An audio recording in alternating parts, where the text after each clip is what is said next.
Voltamos com o nosso convidado, hoje em 2 blocos, porque é o intelectual Carlos Sá. Muita coisa para dizer, uma figura bastante conhecida aqui em Campos e São João da Barra. 13 livros publicados, não é brincadeira. Carlos Sá é jornalista profissional e poeta, escritor, é uma bagagem. Carlos, você como jornalista, fundador de um jornal em São João da Barra. E aí? O jornal acabou? Continua? O jornal continua, mas com um outro...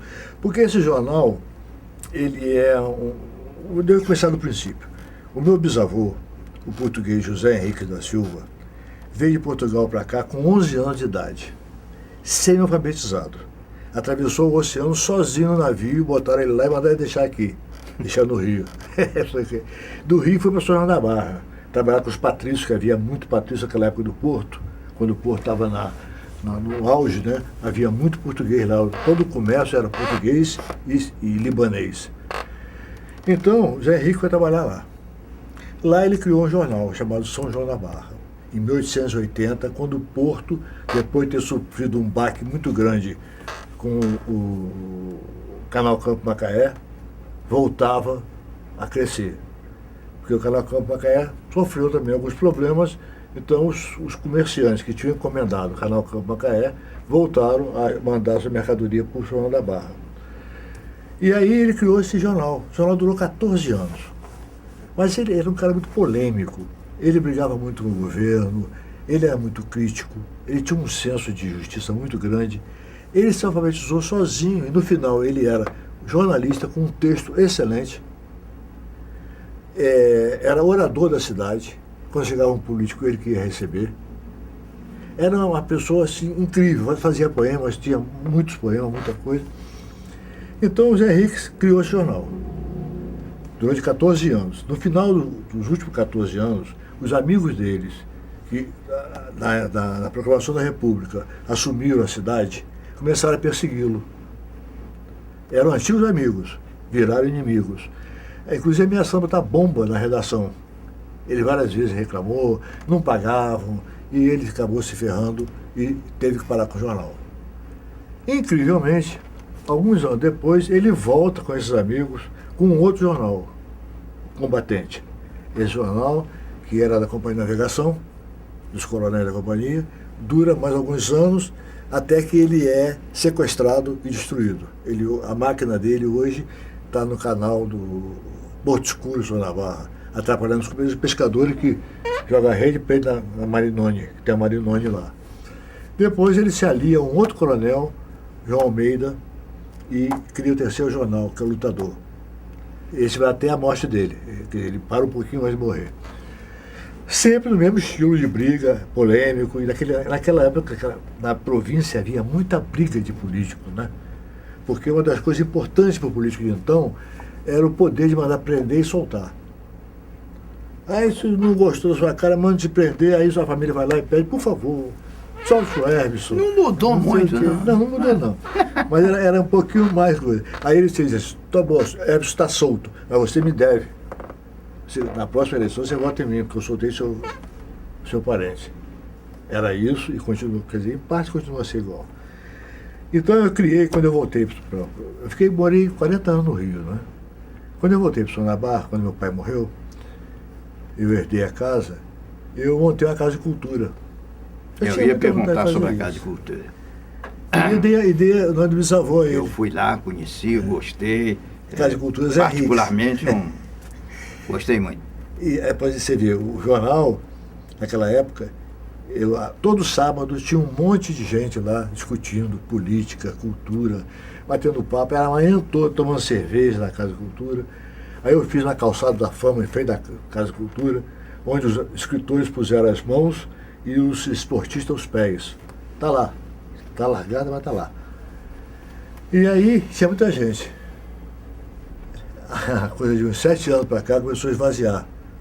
Porque todos os colaboradores do jornal, que também era crítico, como era o primeiro João da Barra, começaram a ser convocados para trabalhar na prefeitura. Foram nomeados isso, nomeados aquilo, deixaram o jornal. Hoje, aos sábados, não tem ninguém lá. Todo mundo foi embora. Aí, houve um esvaziamento. Esvaziar a Casa de Cultura. Tanto que eu peguei a Casa de Cultura, subi com o superior, porque antigamente também ia muito aluno lá. Eu tenho muita coisa de história, dados e livros. Aí eu peguei isso tudo e fiz a história São João da Barra. Uma história resumida. Como eu não sou historiador, eu botei aspectos culturais são-joanenses. Porque aí cultura eu posso falar. História não sou historiador. E todos os estudantes agora estão indo para o blog. Eu botei isso no blog, todo mundo vai lá, o blog tem uma frequência boa, porque todas as dúvidas, todo esse pessoal, artistas, escritores, cientistas, como Domingos Fernandes da Costa, que era astrônomo, o Castro Faria, que era sociólogo, antropólogo, sociólogo, todo esse pessoal que estava esquecido, aquele outro que fez a Madeira Mamoré, fez o traçado, aquele engenheiro, como é que é? Silva Coutinho. Silva Coutinho. Todos os filhos de Sonabá que estavam soterrados pelas areias. E ninguém tinha interesse nenhum em botar isso para coisa. Eu trouxe esse pessoal de volta, criei um verbete para cada um, e pelos novos que estão agora também fui criando os verbetes. Então hoje o aluno acessa meu blog, quer escrever, tem tudo lá. Tem o histórico, tem a atual, tem o que existe na cidade, tudo lá. Então, é mais fácil eles acessarem o blog do que ir na Casa de Cultura. Né? Então, a Casa de Cultura praticamente fechou. Vai ficar com uma boa lembrança no meu coração. E o jornal está circulando? O jornal, quando eu não consegui, porque cidade com menos de 50 mil habitantes precisa de publicidade. E publicidade, São João da Barra não tem para dar. Não tem mercado para isso. Então, cidade com menos de 50 mil habitantes tem que ter publicidade oficial. Seja de serviço, de atos e de status, aquelas coisas oficiais, né? Ou então institucionais. Mas tem que ter, para poder sobreviver. Como eu perdi isso tudo, passei a não ter mais, como é que eu ia manter o jornal? Os últimos números já botaram no meu bolso. Parte do Teve uma hora que eu fui muito ajudado por um campista, um jornalista campista, Roberto Barbosa, que me ajudou também a manter o jornal por algum tempo. Mas não podia, o jornal não era para cá, era para aqui. O jornal era muito, até hoje me procuram, me cobram, perguntam por quê, todo mundo quer saber quando é que sai. Aí eu passei para Tiago.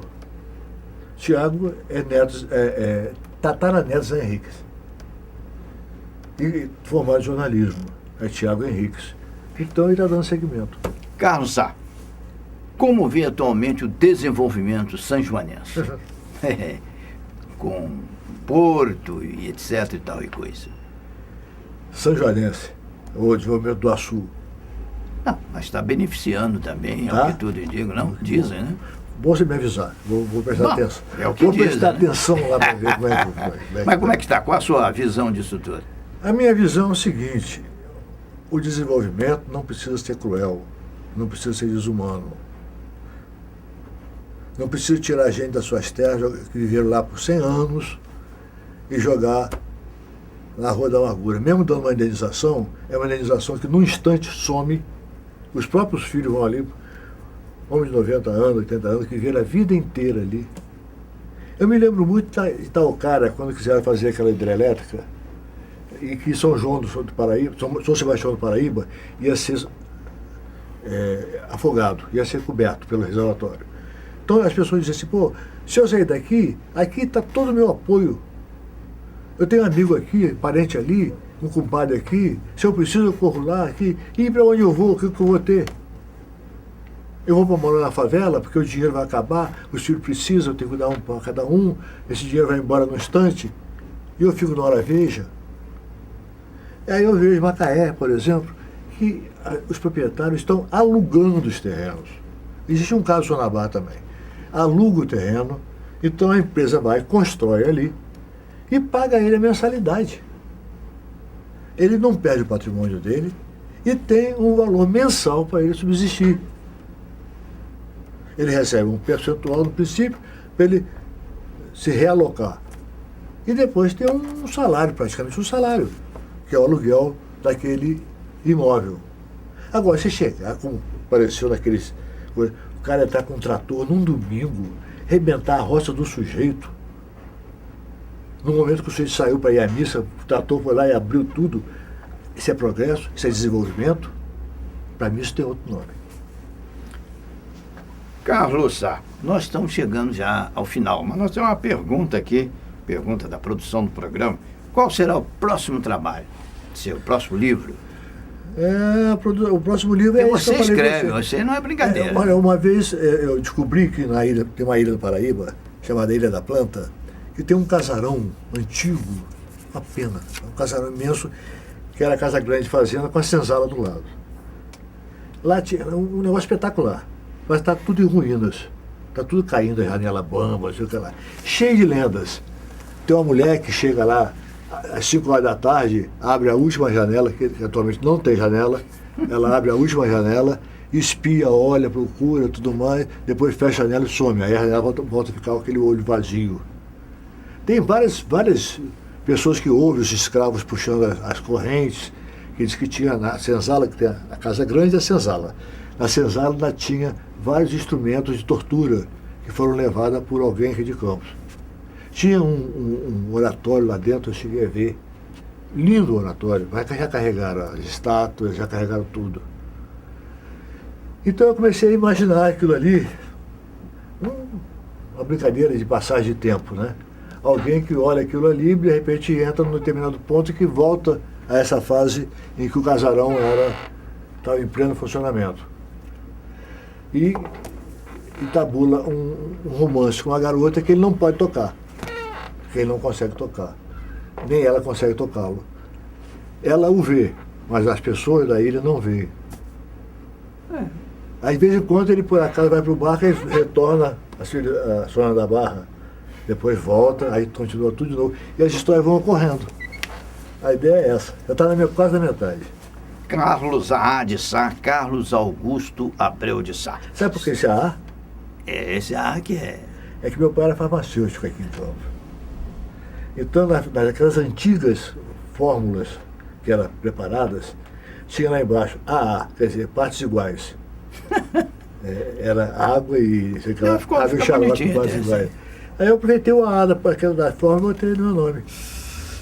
Carlos Sá, ou de Sá. Estão chegando ao final. As câmeras da MultiTV Canal 8 da Via Cabos à sua disposição. Obrigado. Para a sua despedida, ou mais alguma coisa que tenha escapado que você queira dizer? Não, o que eu falei, o que tinha a falar, a minha bagagem não é tão importante assim, a minha presença. Eu acho que eu estou precisando sair da região. Eu agora estou com planos para ir para Macaé, onde meus filhos e meus netos estão, e esquecer isso aqui. Não. Vai lá, devagar. Protesto. É o nosso protesto. É verdade. Mas vamos torcer para que isso não. É que você não passou os apertos para ser, não foi o jornal, você foi ser processado no jornal, sem razão. Mas faz parte. Não é? Vamos torcer para que você fique. Eu vim cheio de amor para dar, para encontrar porrada, pô. Tá bom, torcer. Bom, muito obrigado. Né? Nosso muito obrigado pela sua presença e voltaremos dentro de instantes.